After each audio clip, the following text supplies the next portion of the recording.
Nome, Matteo Vicentini. sede ITS, Vicenza, l'Erasmus Plus dove ti hai visto protagonista? Francia, Dijon. Da 1 a 10 dai il tuo giudizio su questa esperienza. 8. Perché 8? 8 perché, l'esperienza è stata pazzesca a dir poco. Abbiamo conosciuto delle persone fantastiche e sicuramente me la porterò per tutta la vita questa esperienza.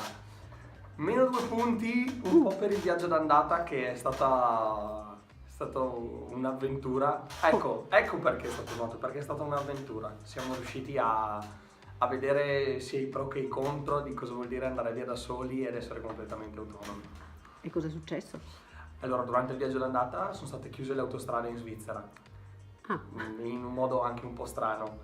E avevamo l'albergo prenotato, l'ostello prenotato, perché non avevamo una dimora. avresti voluto avere l'albergo. Avremmo voluto anche avere una dimora, solo che non abbiamo avuto. Se non conosci la lingua è difficile comunicare con gli affittuari e con i proprietari delle case.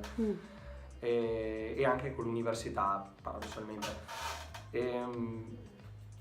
Abbiamo fatto questo viaggio, avevamo previsto l'ostello chiudeva alle 10 di sera e noi avevamo calcolato di metterci 8 ore di viaggio, ce ne abbiamo messe 11 e siamo arrivati alle 21:55, altrimenti perdevamo la prenotazione dell'ostello e dormivamo in macchina quella sera lì. Quindi è stata proprio una bella avventura. È stata come un'avventura. inizio. Ma il giorno dopo dovevate iniziare oppure vi siete No, presi un po' di giorni? Avevamo un paio di giorni e li abbiamo utilizzati per trovare casa, un invano. almeno li abbiamo sfruttati fino in fondo e solo una volta che siamo entrati in azienda abbiamo trovato qualcuno che aveva il cuore di darci l'opportunità di ospitarci. Ho capito.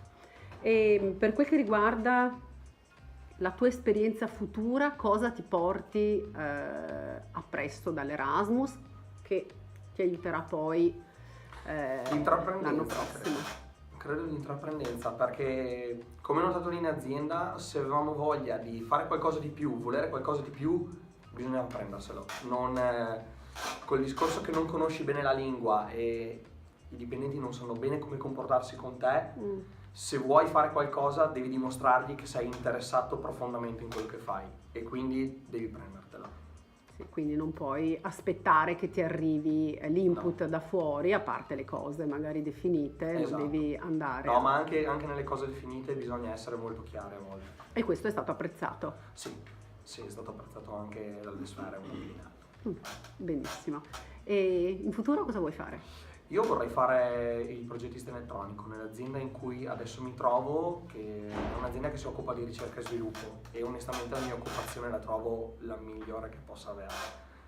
E quindi vorrei continuare dove mi trovo adesso come progettista e come ricercatore. In quale azienda sei adesso? Adesso mi trovo in un'azienda che si chiama Tech & Web Ho capito. e si occupa di ricerca e sviluppo elettronico sostanzialmente, collaborando con un'altra piccola azienda locale.